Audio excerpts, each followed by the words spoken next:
You're the host. Do it. Oh, shit.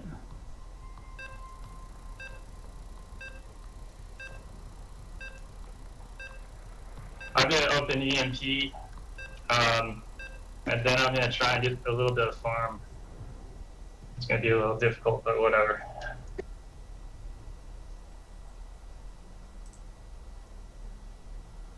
Channel switched. Alright, so this is crazy. Okay, why must I sign in? And that was on the audio there, just GreaterNinja talking a little bit about what he plans to open. He's going to be going a Raven out to get things started. And here you can see the patch notes. They've been trying to get the patch notes onto the forum as well. I think there's been a little bit of confusion on that. I think they should. And here we go. On the red team, we have CRAKSHOTT as a Leviathan, GreaterNinja as a Raven, opening that imp as I just said, Rescue opening missiles and a little bit of range as a frigate, Suxen as an Arbiter opening feedback, Shling as a Overlord opening Plague, and Ghost, of course, just opening Locust and Mutation. There's really not a big difference between going Locust and Battlestorm first. It's just a little bit of damage one way or the other. OB going, one armor and Mutation. Every Leviathan opens Mutation. And there was just a few games where double Leviathan went really well for that team last game, so I think that they're trying to follow in on that. Go double Leviathan again this game. Plague vs. Plague here, trying to get it on that frigate. Frigate is already a very kind of delicate ship, and so getting a Plague on him really puts him into a position where he needs to be careful. Jimber having opened missile. Tassadar also opened missile. Dirty opened imp, and Bruce up here bouncing the rocks went 3 plating and 4 gats. He's at 0.51 speed. And so the thought here, I think, from blue team is that if they were anticipating a double Leviathan build from the red team, that, sorry about that, that maybe the Dread would do a little bit better in the early and mid-game, as opposed to running that second Leviathan. Get one really dedicated tank, as opposed to the 2 Leviathans. But, going double, having that dedicated tank isn't going to pay off if they're losing the mid. And so we have O versus O, R versus A, F versus F, and then B versus R. And so I feel like the blue team should be able to push in here, and that's what we're seeing. L versus L. No Tassadar on Obi-Wan, but he does have 3 locusts. But Crack is way up here, so could they all cut up and try to get him? That is correct. Inspecting Leviathans. Here. No. But Carrier sometimes has a hard time versus L or double L.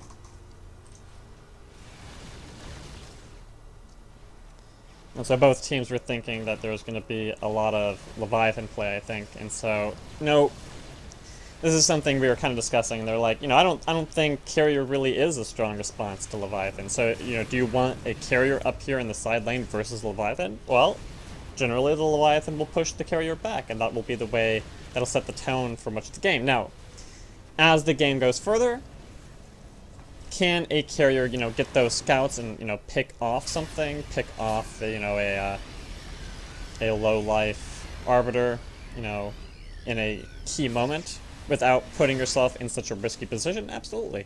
And that's the reason that Carrier is pretty strong right now.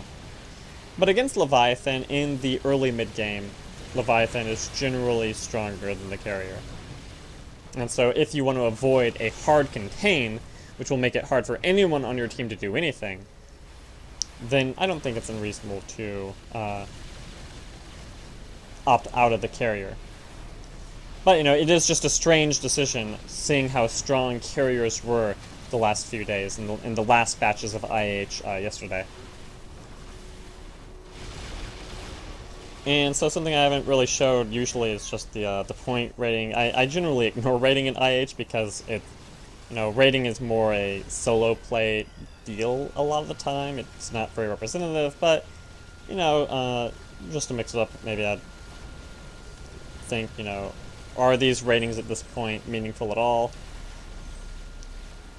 It does indicate player activity. So Suxen at 50 games played on Star Battle X indicates that he's just been slightly less active for the few months now that Star Battle X has been out. Actually, I don't even think it's been months. It hasn't even been that long.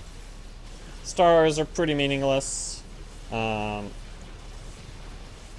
again, you know, just 12 games on Bruce on this version. You know, the meta has changed, I think, a pretty fair amount. And so here we do see Obi-Wan coming down to set up a warp trick. Shling is already well back, and it looks like they're anticipating this. I'm going to check Raider and see if he has radar. And he doesn't need radar, because there was some farm leaking in, so now they know exactly where they're coming in from. And I don't think that the blue team is going to manage to pick someone off here. But, you know, we are seeing warp tricks. We are seeing this mid-game aggression. Is the 7-minute mark too early for a warp trick? You know, it's really a big decision doing a warp trick at this point, because you're getting all your ships to invest in warp, you know. On the Terran ships, it's not a huge deal. Obviously, it's almost no concern on Protoss ships, but there are no Protoss ships here. Now, they did manage to avoid forcing the Leviathan to grab warp, because he's the one who set it up. But that did mean that ColonelPanic picked up warp. And so 100 minerals on warp for an O at this stage of the game, you know, that is damage that is not going into Psyblast. And so since they didn't really manage to pick someone off, that does make a difference.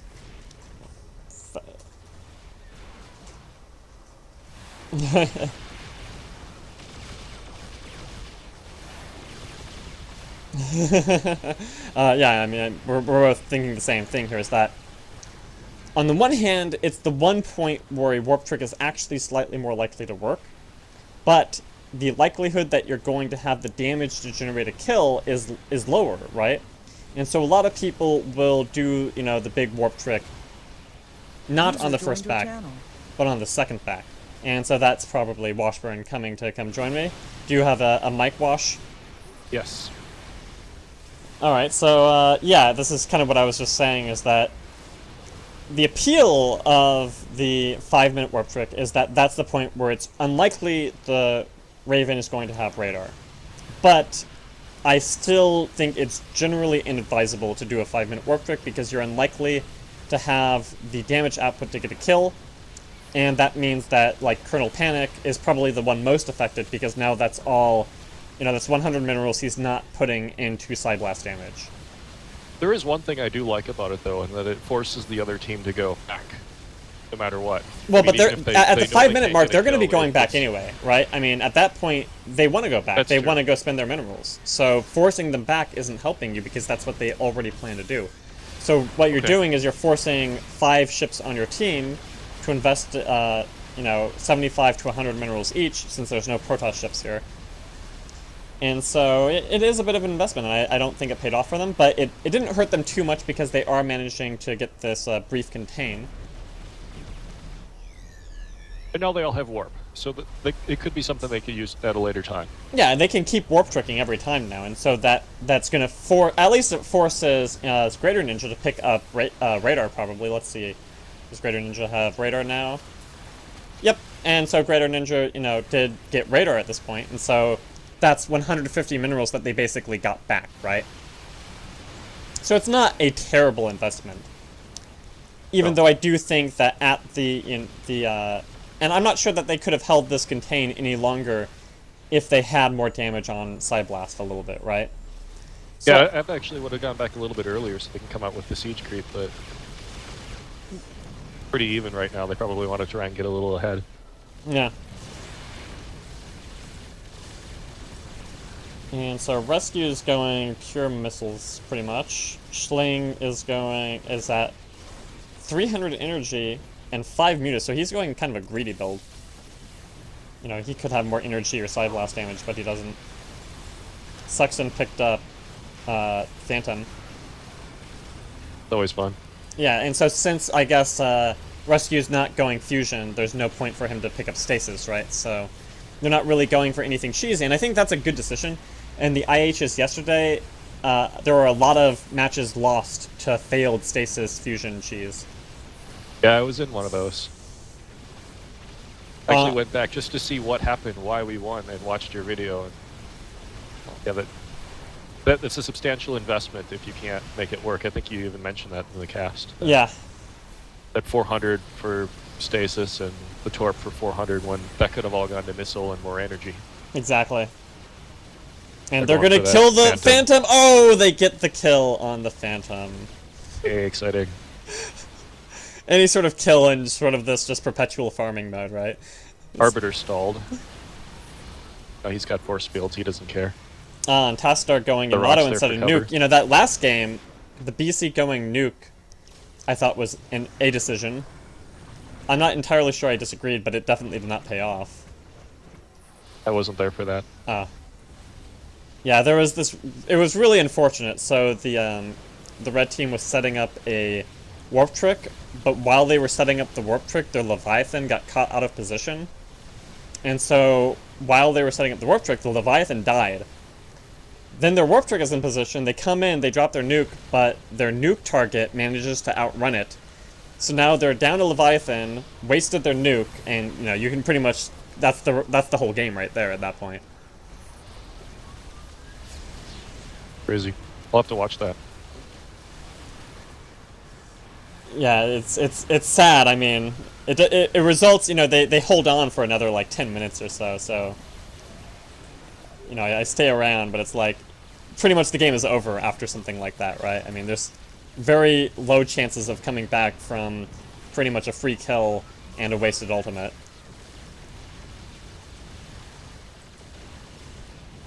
I like what they're doing here. They keep a few ships out and then to hold them back a little bit and then trade them off. What do you feel about that? Yeah, this is looking like a good game so far because neither team is over investing in any sort of big cheese. Ooh, they're getting separated by the rocks here,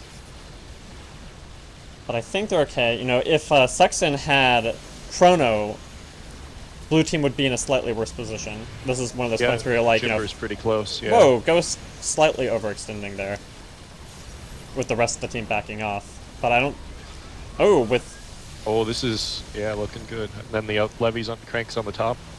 But Greater has that Matrix ready, but is it going to be enough? He doesn't have the energy for a regen. I think they might get it. They're going to get it here. Oh wait, no, he got the regen off. Yep. Oh, but now it's on crack. But I don't think they have the energy for crack. The blue team is all orange now in health. They're looking pretty bad. They probably should go back. Yeah, Tassadar had the energy for one more Yamato, but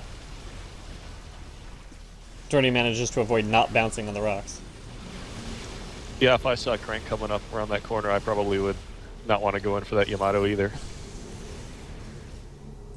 And yeah, so Greater really pretty much saved the Leviathan there with that Matrix. Does he have... Yeah, it's on 8-second cooldown on his Matrix. Imp Matrix, you know, not every Raven has been going Matrix, and it can be big. Especially when you're running, 2 Leviathan. That's exactly what you want, yeah? That Matrix Imp. I think that's a good combination right there. Sure. Shling is still really low energy. I mean, he picked up Swarm Command. But I don't think that his Mutalisks really... And this is the thing that I keep saying, right? That, oh, you want to stay on one-shot farm with your Mutas, right? But if you don't have the energy to maintain Plagues, then you're going to be pushing slower, and your team on the whole is ultimately going to be getting less farm. And so here the Phantom is really paying for itself with these wasted Mukes on it, decoy.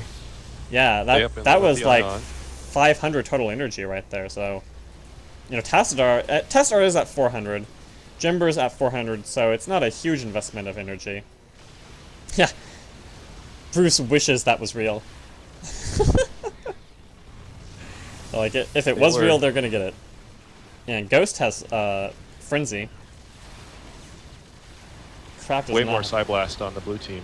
Yeah, up to 2,200 versus 1,400. 15.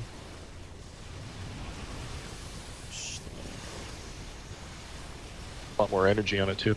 Although I guess, you know, both OVs do have 5 units, so I can't, like, say that Shling is underfed because they are actually even on farm, the two Ovies. Yeah, it was just what they chose to spend it on. That was all that was different. I don't know. What do you feel about that? Which one would you prefer? To get more Side Blast or to get more energy? I mean, I'm trying to figure out what Shling has spent his minerals on here. Like, he's 150 fewer energy. ColonelPanic has 600 energy and 2,200 Side Blast. He has 17 range and mutas. Shling has 19 range and mutas. So what Shling did is he got a lot more range. Okay. And so I guess he's, you know, he wants to be more kiting, you know, because the range does help, you know, help him land those plagues too. Yeah. And so, I don't know, I wish I could have a counter that would show the actual total damage dealt between the two ships to see, you know, which is really getting off more damage, because I feel that would be like... a fun feature. Yeah, I feel like Panic should be doing more damage here, but I'm not sure if that's actually the case. Yeah, those Phantoms are causing him lots of trouble. Yeah.